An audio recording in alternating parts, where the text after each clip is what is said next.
Bienvenue dans cette vidéo tuto. Je vais vous montrer tout ce qu'il y a à savoir sur DAZ Install Manager. C'est un logiciel essentiel au fonctionnement de DAZ Studio puisque déjà par ce programme, on va pouvoir installer le logiciel DAZ Studio et tous les éléments 3D qu'on va utiliser dans DAZ Studio. Donc, il faut pouvoir le maîtriser proprement. Par défaut, il fonctionne parfaitement. J'en ai même fait des guides débutants où je dis simplement qu'il faut cocher les cases de ce qu'on veut installer, enfin télécharger, installer, et on peut utiliser le logiciel aussi simplement que ça.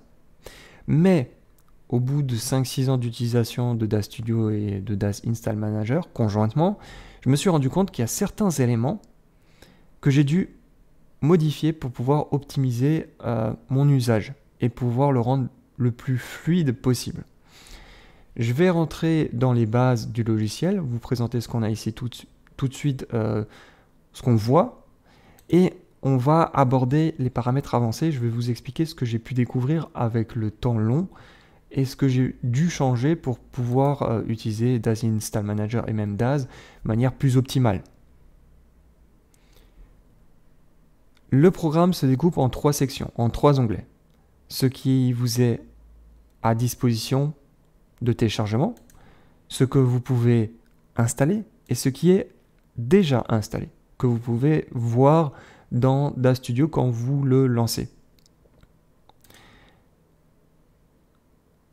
Ici, on a du coup cette fenêtre qui est complètement vide puisque j'ai déjà tout téléchargé. Et on va voir par la suite que certains éléments sont présents sur mon compte, n'apparaissent pas pour le moment ici, mais je peux encore télécharger plus d'éléments que ce qui m'est donné ici. On peut faire un classement quand on a beaucoup de fichiers, par exemple là j'en ai 1460. Si on veut rechercher un élément par ordre d'achat, je sais que j'ai acheté un élément très récemment, mais je ne me souviens plus du tout du nom, eh ben, on peut reclasser tout ça pour faciliter notre recherche. On a aussi une barre de recherche en haut qui nous permet de rechercher dans les 3 onglets simultanément. On a en dessous ici un bouton qui nous permet de voir les détails de chaque élément présent. Aussi à noter, on peut réagrandir la fenêtre. Ici, vous avez une case qui permet de supprimer les fichiers zip qui par défaut sont stockés et restent sur votre disque dur, en plus des fichiers d'installation. Donc on peut diviser la taille de stockage par 2 en cochant cette case. Il faut comprendre que si par contre vous supprimez un élément installé, il faudra le retélécharger. Donc tout dépend, est-ce que vous avez une bonne connexion internet ou est-ce que vous avez beaucoup d'espace de stockage? Si vous avez beaucoup d'espace de stockage et une très mauvaise connexion internet, je vous recommande de laisser cette case cochée. En revanche, si vous n'avez pas beaucoup d'espace de stockage et une très bonne connexion, de la fibre par exemple, vous pouvez sans aucune pression cocher cette case, puisque le téléchargement n'en prendra pas beaucoup de temps si jamais vous avez besoin de réinstaller quelque chose.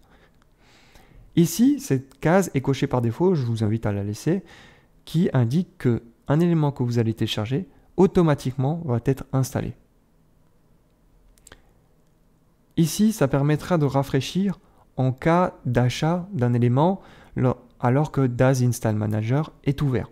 Imaginons, je viens d'ouvrir DAZ Install Manager, maintenant je lance mon navigateur, j'installe un élément, enfin j'achète un élément sur le store DAZ et je dois recliquer rafraîchir pour qu'il scanne mon compte et qu'il m'affiche des nouveaux éléments que je viens tout juste d'acheter. Ce bouton permet de vous afficher la fenêtre que vous avez lorsque vous lancez DAZ Install Manager, qui permet de sélectionner un autre compte si vous en avez plusieurs, de travailler en offline et ensuite de mettre votre mot de passe et de lancer le programme.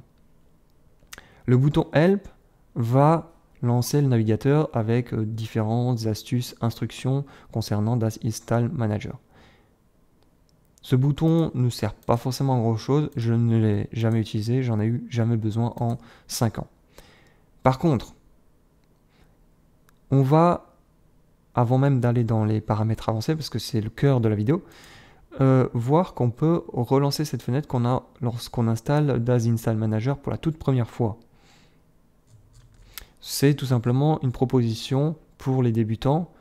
Ça leur installe les éléments essentiels pour utiliser Daz. Les paramètres avancés. Donc, ça, c'est vraiment le cœur de cette vidéo. On a 4 onglets.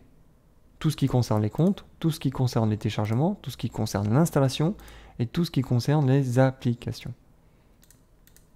Donc le compte, vous pouvez rajouter des comptes si vous en avez d'autres.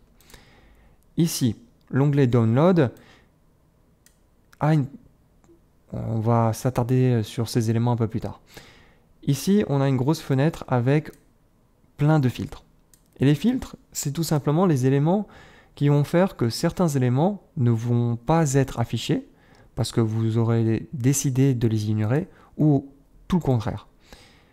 Par exemple, j'ai souhaité voir apparaître tous les éléments qui concernent Daz Studio, le programme.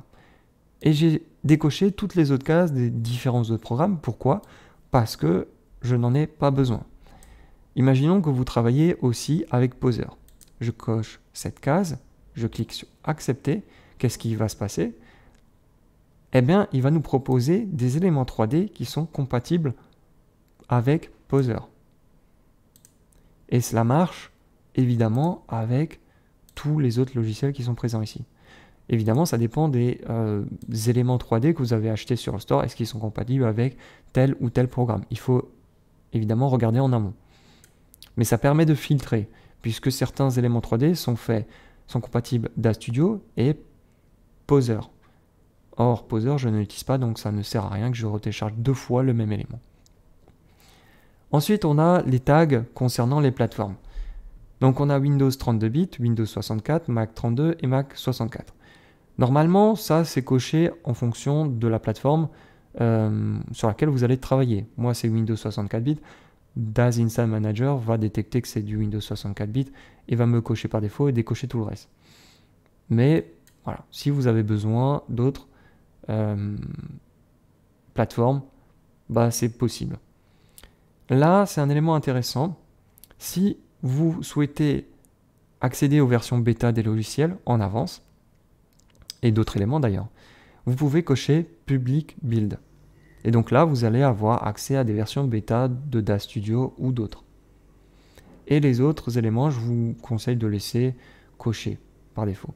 Là, c'est un tag spécifique pour tous les éléments 3D qui sont compatibles avec leur technologie qui s'appelle Connect. En haut, et là, on va rentrer dans un élément qui est spécifique à ce que j'ai pu mettre en place durant toutes ces années d'utilisation de Daz. Ma façon d'utiliser un PC Windows est un peu particulière. J'ai tendance à formater mon PC Windows tous les 2-3 mois parce que Windows, dans sa nature, s'alourdit avec le temps, devient moins performant, devient buggé, devient plus instable. Donc, il faut formater. Ce qui veut dire que tout ce qui se trouve sur le disque dur est supprimé. Et vous voyez qu'il y a 1460 éléments. Là, ce n'est pas indiqué, mais au total, ça fait à peu près, je vais voir s'il vous l'indique, si vous l'avez, 89 gigas, presque. Alors, 1000 gigas, ça fait 1 Tera. Donc non, c'est pas 1 Tera, mais on est quand même sur un espace de stockage assez conséquent, 148,2 gigabytes au total. Imaginez qu'à chaque formatage, tous les 2 mois, je dois retélécharger intégralement toute la bibliothèque. Ça pose un souci. Donc, ma solution a été de déplacer tous les dossiers vers un deuxième disque dur sur lequel se trouvent des éléments comme des logiciels, là vous le voyez, des jeux et des vidéos.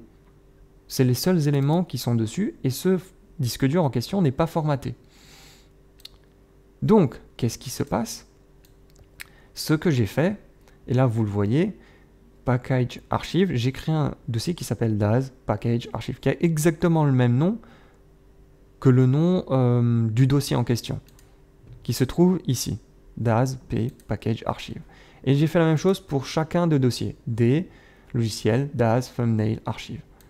Et ça, partout, sauf ici à cet endroit précis, puisqu'il y a un souci avec Daz Install Manager, qui m'empêche pas d'utiliser DAZ, mais il ne veut pas, pour x, y raison, que je n'ai pas encore déterminé, il ne veut pas le placer là où moi j'ai décidé. Mais pour tout le reste, c'est toujours la même chose. Là, c'est pareil, manifeste archive. On le retrouve ici, manifeste archive. Pareil pour ça, 64 bits, 32 bits, ça se retrouve toujours ici. Donc je vous invite fortement à le faire. Ça permettra de dissocier Windows de votre espace de travail, ce qui fait que d'un formatage à un autre, vous n'allez pas retécharger tout. DAZ va détecter que vous avez déjà tout ça qui existe et il va simplement faire de la détection, ce qui va prendre moins de 2 minutes.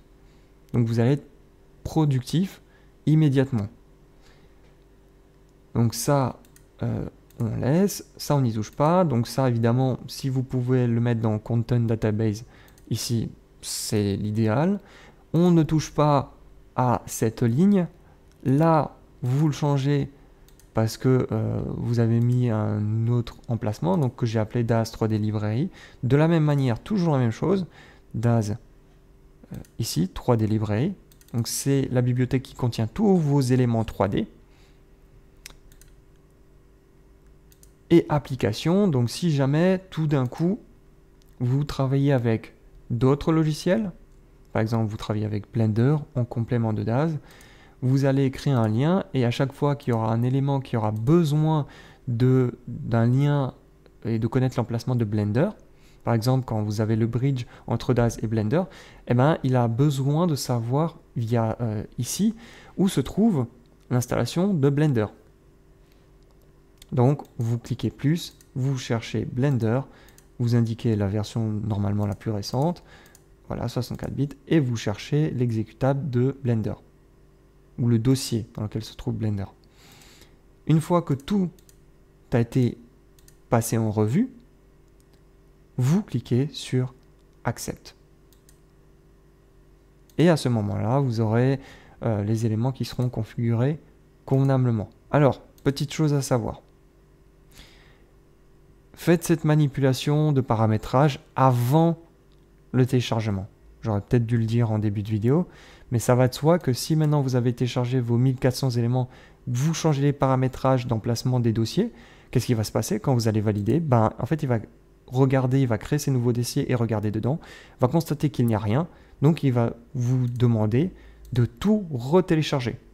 Dans le pire des cas, ce que vous faites, un truc tout à fait logique, vous allez dans l'ancien dossier et vous copiez-collez l'entièreté du dossier dans le nouvel emplacement. En fermant DAZ Install Manager et en le rouvrant, il va scanner, il va constater que tous les éléments sont déjà présents, il est inutile de réinstaller tous les éléments. D'ailleurs, ce que je vais faire, je me suis rendu compte que j'ai laissé Poser coché, je vais le supprimer et voilà, c'est bon, tout est correct. Là, il a un souci par exemple, pour revenir en lien avec ce que je vous ai expliqué ici avec application, il y a un souci d'installation avec cette DAZ 3ds Max. Pourquoi? Parce que 3ds Max n'est pas installé sur mon PC, il ne connaît pas l'emplacement, donc du coup il ne peut pas installer le plugin. Pareil pour Cinema 4D, pour Unreal 4 et pour Photoshop. Et ça c'est un bug que je n'ai pas encore déterminé. Voilà pour cette vidéo tuto, j'espère qu'elle a été pas trop longue. Néanmoins, c'est nécessaire parce que je veux absolument que ce tuto soit le plus complet sur DAZ Install Manager, parce que malgré que celui-ci soit d'apparence très simple, bête, et quand il est bien configuré, quand il est bien maîtrisé, permet de faire bien plus que au point de départ ou à l'origine quand on est débutant. Du coup, n'hésitez pas à laisser un pouce bleu, posez vos questions en commentaire, j'y répondrai avec plaisir. Et je vous retrouve pour d'autres vidéos tuto concernant DAZ Studio. A plus.